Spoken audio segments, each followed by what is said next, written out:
I was looking at aerial images of Gaza before and after. The sheer destruction, the tragedy, the losses, all so senseless. Such a waste, not to mention the shattered lives. And you think to yourself, what's the root of it all? Why? Who needed this? And it made me aware of the tremendous, potent power of hatred. It all began with hatred. Atrocities perpetrated against innocent men, women, and children on October 7th with such hatred, celebrating the mutilation, the humiliation of other people. And you suddenly see before your very eyes how destructive, how utterly destructive hatred is when it takes over and consumes a person or a group of people. It can do the worst possible things, worse than any fire, worse than any weapon. Hatred. And of course, this teaches us how to avoid hatred, but also, and above all, how to embrace love. So please join me in this relevant discussion about how hatred consumes and destroys. Sometimes it's critical to go into the heart of darkness, into the abyss, to see how bad things are, in order to learn how to counter those destructive forces.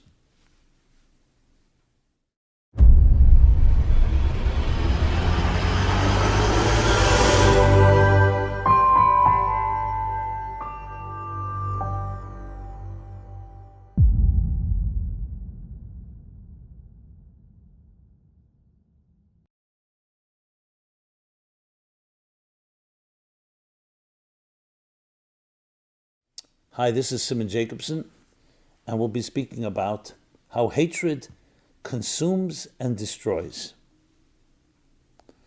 This program is dedicated by Zenaida Nagit in memory of Gerardo Valerio Nagit.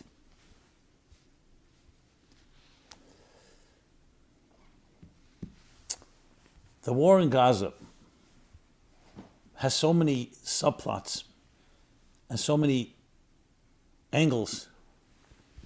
Not to sound cerebral or academic about tragedy, but there's so many lessons we can learn from it. I was watching aerial images taken of Gaza, what it looked like before October 7th and what it looks like today. Tremendous amount of destruction. Now you may think I'm going here to accuse Israel. No, the exact opposite. When you see this amount of destruction, you wonder, what's the rationale? It's so senseless, such a waste. Yes, 2 million people living there.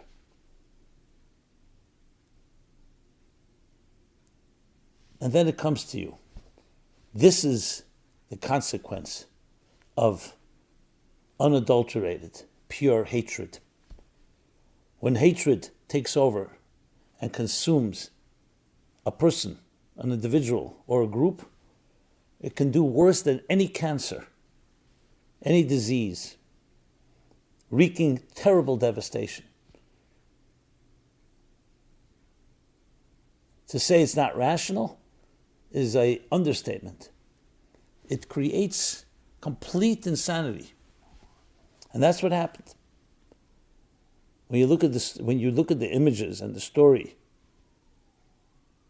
from eyewitnesses and from the cameras of what happened October 7th, there's only one word you can use: absolute hatred of a people against innocent men, women, children, simply because they're Jewish. Yeah, we saw it in Nazi Europe as well. And once there's that hatred, it doesn't have to make sense. The atrocities that were perpetrated and the way they were perpetrated, with the celebration, the sadism, the mutilation,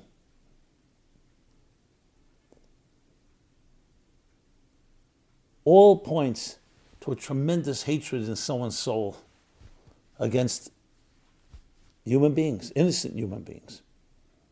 There's no justification for that. You can have grievances, you can have many complaints, but that hatred is the key. And that in turn, to the extent that you're ready to allow your own people in the Gaza Strip to be so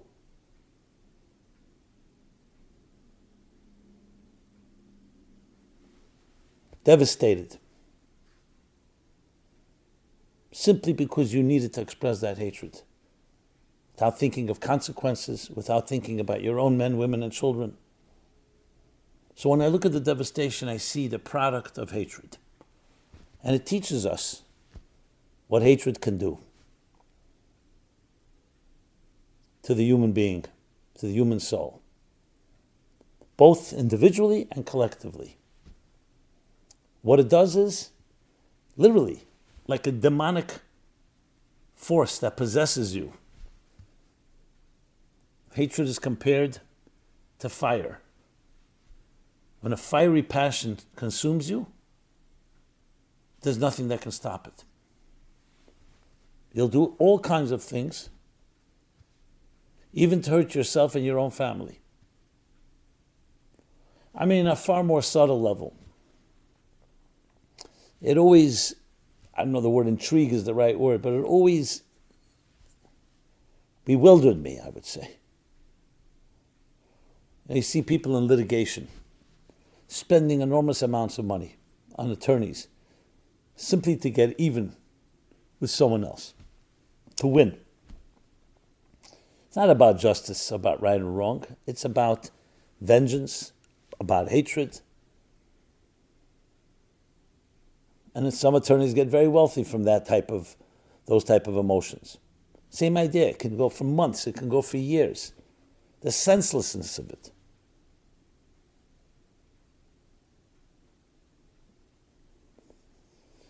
And that is without necessarily shedding actual blood. But when you see what we're seeing now, then it really takes it to a completely different level. So this is a study of the human condition, of looking into the heart of darkness, into the abyss of what happens when a person gets consumed with hate. When they're born with it, and it's cultivated and nurtured, that there's a people or an individual that you should hate. What it ends up doing most of all is not just destroying others, destroying yourself. Destroying your soul. Now, by contrast, what is the diametric opposite of hate is love. Hate can teach us more about love than love can at times. Because what does love do? The exact opposite. It's nurturing. It's validating. It brings out the best within us and within others. Hatred destroys. It breaks things apart. Beginning with your own inner self when you hate another. Love connects, unites, fuses, synergizes. So of course the antidote to hate is love. But it's not so simple. When a person is in the throes of something they really hate, you can't just say to them, hey, because they don't see a problem. They think it's justified. They think whatever it is they think. Or they don't think. But for us that are watching it, what it teaches us is to embrace each other, to embrace our loved ones with even more passion than ever before. That's what destruction shows us, how to build. So that's the first lesson. The lesson of what hatred can do, like a cancer, how it consumes, literally eats you up and causes you to do things without considering any of the implications and consequences.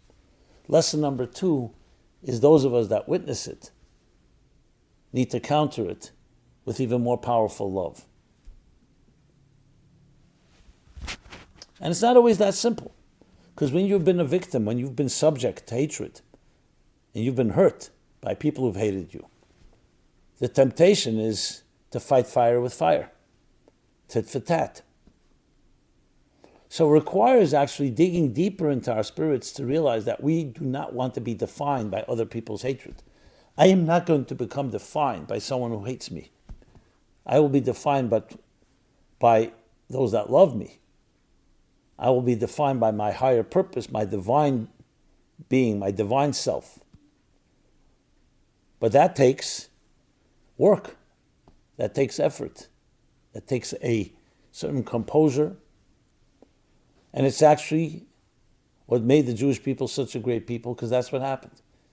Even when they were victims, they were subject to the hatred of the different host nations and empires throughout history. What it did was it taught them about love. It taught them that the biggest mitzvah, the biggest commandment in the Torah, in the Bible, is love your fellow as yourself. Precisely because you see the destructive power of hatred.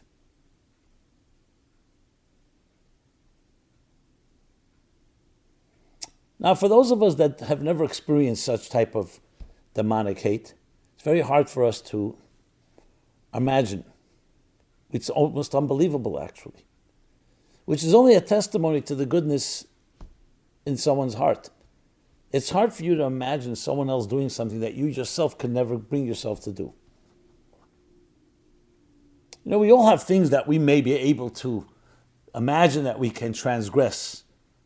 God forbid. But we all have things that, the right conditions, we may not always be perfect.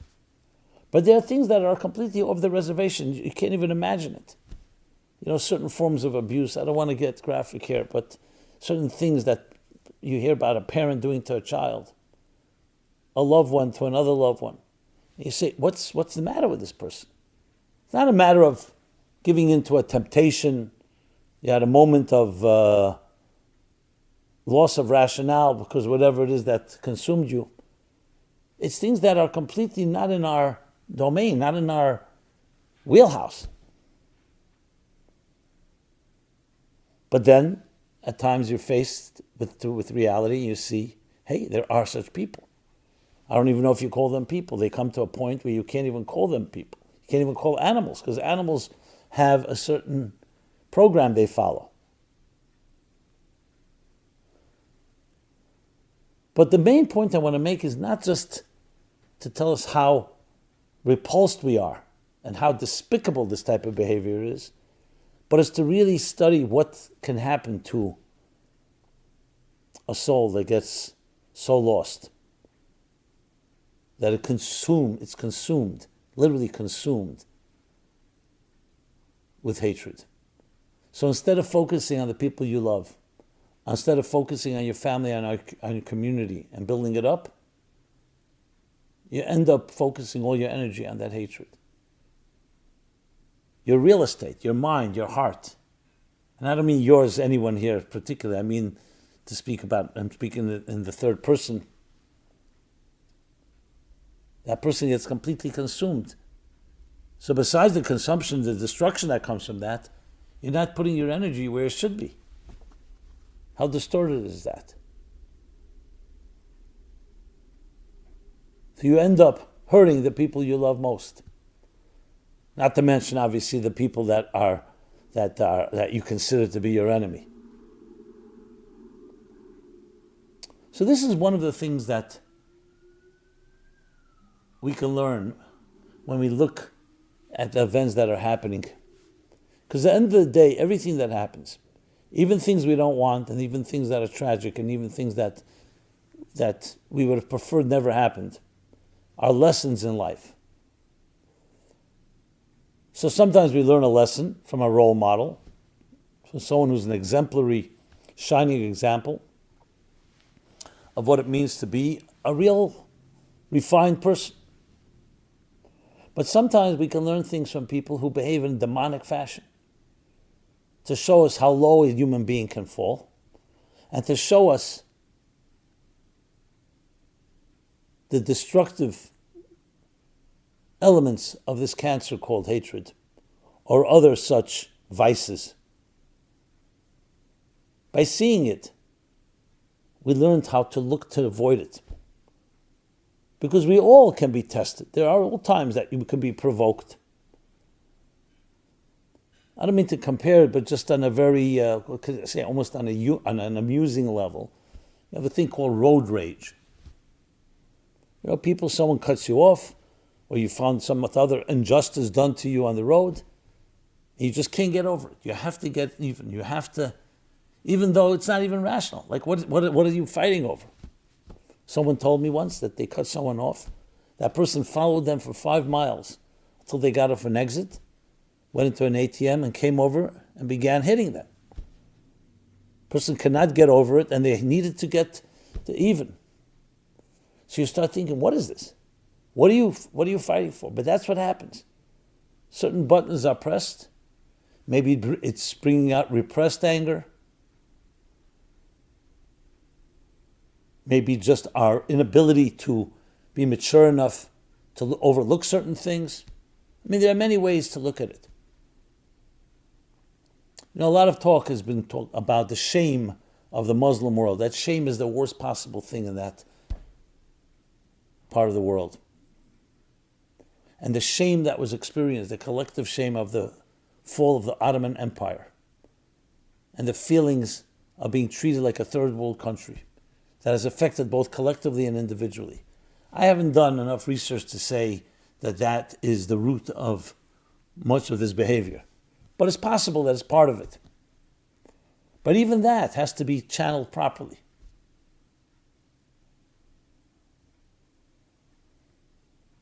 Because even something that you have a legitimate grievance or a legitimate argument that someone has hurt you should not turn you into a hating person. It should teach you to become strong and figure out how to get justice if that indeed is the case. And we always have to remain open-minded. Maybe you don't have it all figured out. But once it becomes a force inside of you that begins to eat you up,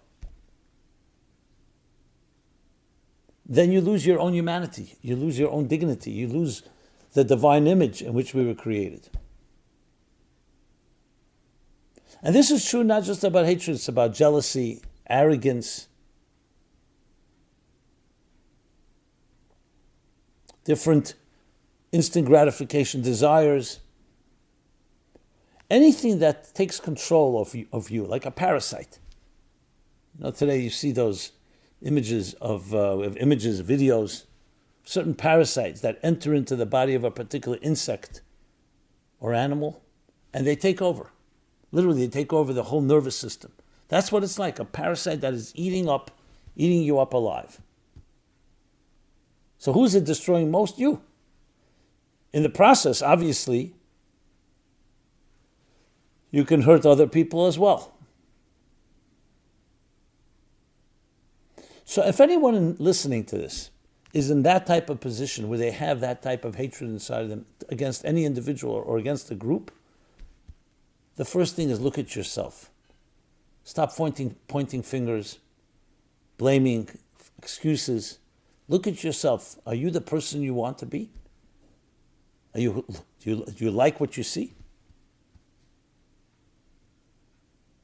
And if the answer is you do like it, they have recordings of some of the attackers with glee calling their families and telling them, I killed this and many Jews. So besides the crime itself, the mere fact that the person is celebrating it means they don't even see a problem. They actually think that they did a great deed, great act of, a divine act of martyrdom. That's how bad it can get.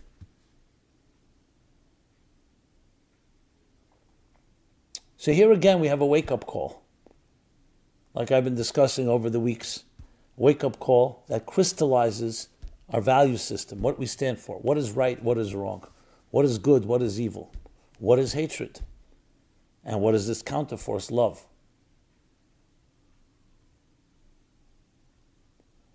You see the images streaming out from the IDF, from the Israeli military, the way they sing together, the way they dance together, the way they send greetings to their families for Shabbat, for the holidays. A certain camaraderie. And you contrast that. Some have pointed out how different demonstrations, the pro-Israel, the pro-Jewish demonstrations versus the anti. You see there's a different climate. One may be in pain, but you see a unity, you see a love.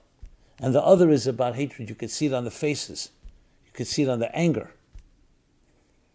Now those that justify it or try to defend it say, yeah, when you've been so oppressed, that's what happens to you. Again, blaming others for your hatred, blaming others for your grievances.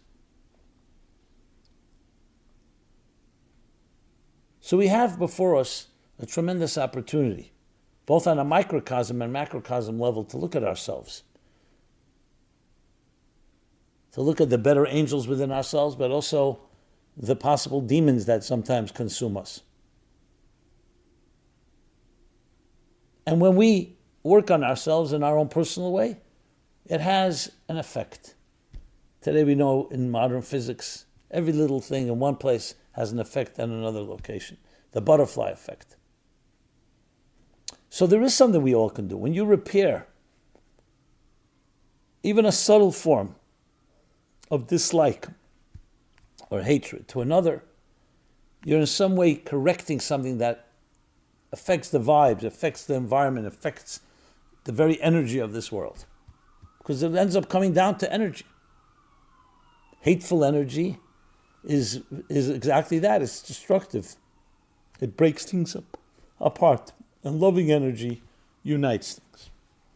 So it's no surprise that the prophet Isaiah, when he talks about the future, he says, there will be no longer evil and no longer destruction. You could also say no longer hatred. Why? Because the world will be filled with divine knowledge as the waters cover the sea. What's the connection? We see many people with knowledge that do the evil things and do destructive things. Divine knowledge, transcendent knowledge. In other words, an awareness that it's not about you, there's something greater that we're here for. Not the arrogance that comes from academia that thinks that they're smarter than others. The humility that comes through wisdom that teaches you about a reality greater than yourself. That's the counterforce to all evil and hatred and destruction. So we have our work cut out for us. That's why you see people who are more knowledgeable. If they have no agendas, another side, ulterior motives, knowledge creates tolerance. The more you understand things, the more you're able to hear different opinions, the more you can contain, the more you can even have a disagreement, but in a civil and loving way. Immature people obviously fight more, will be more divisive. So we're asked to rise and to embrace divine knowledge, understanding your purpose, understanding the purpose of other people in this world, that we're all created by a higher force, by the Creator, and we all are equal in those eyes, and we all have a role, an indispensable role to play. This is what we need to be teaching ourselves and others. And what's the consequence of that? Love, respect, the dignity of life itself. And if you don't respect another, you're not really respecting yourself. You're definitely not respecting God. What's the opposite of that? Hatred. You don't look at the other person like a human being. You depersonalize it, you dehumanize and demoralize, and all that comes with that type of behavior. Each of us can do something in this regard. And that's simply beginning by unconditional, even small acts of goodness and kindness. Reaching out, going out of your comfort zone and showing some extra love, some extra gentleness, some extra kindness. That's how we counter such demonic hatred.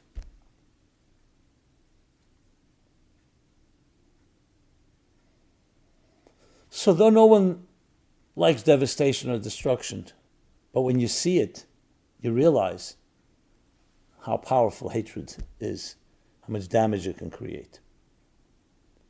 Had Israel not reacted and responded the way they did, some will say, oh, you know what, they would have left Gaza alone, they're innocent civilians. No.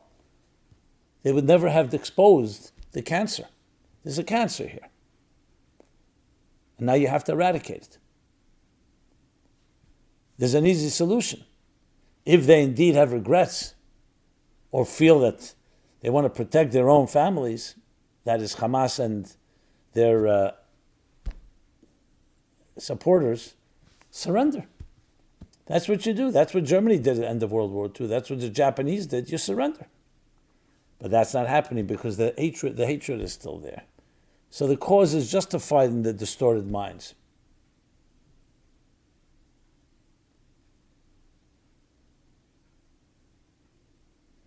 It's when the Germans realized how much devastation the hatred of the Nazis brought to themselves, when they realized that they have to change their ways, and Germany did change their ways.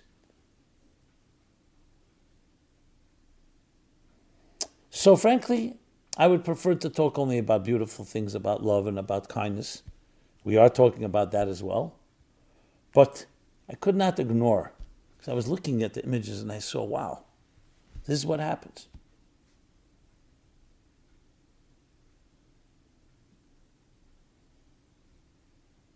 This is what happens when such disease, such forces, negative forces, toxic forces, consume, destroy. And by seeing it, it clarifies and says, this is what we need to do to counter it. And it's not a small matter. This is not a matter of semantics or a matter of diplomacy. It's a matter of a real war over life and death, over good and evil, over light and darkness, and over love and hatred. May we learn the lessons, and may we become stronger in our connection when we see the consequences of the disconnect. And may there be peace, real peace. In Hebrew, the word for peace is shalom. Shalom does not just mean absence of war. Just like love is not just the absence of hate. Shalom means complete wholesomeness. It's an entity of its own, a reality of its own. Love is a reality of its own. Yes, it counters hate, but it's not defined by being the absence of hate. It's a whole experience. May we embrace that, filling the world with divine knowledge as the waters cover the sea, eradicating all evil, destruction, hatred, divisiveness, that disease, that cancer that can be so devastating. And may we channel and harness the energies within us toward a passionate revolution, spiritual revolution, where we will have the diversity, but we'll have the harmony within that diversity. May that happen immediately. May we all see it and experience it in a revealed fashion. Thank you. This has been Simon Jacobson. MeaningfulLife.com is our website. We could find a very wide variety, an array of different materials addressing topics like this and others, all about meaningful life, finding meaning and purpose in life, all in a loving way. And as such, I want to thank you for being there, for listening, for speaking, for sharing. And please keep it up. Please share your thoughts, your comments, your feedback. Please share this with others. And please subscribe to our growing YouTube channel as well as our other offerings at meaningfullife.com. Be blessed.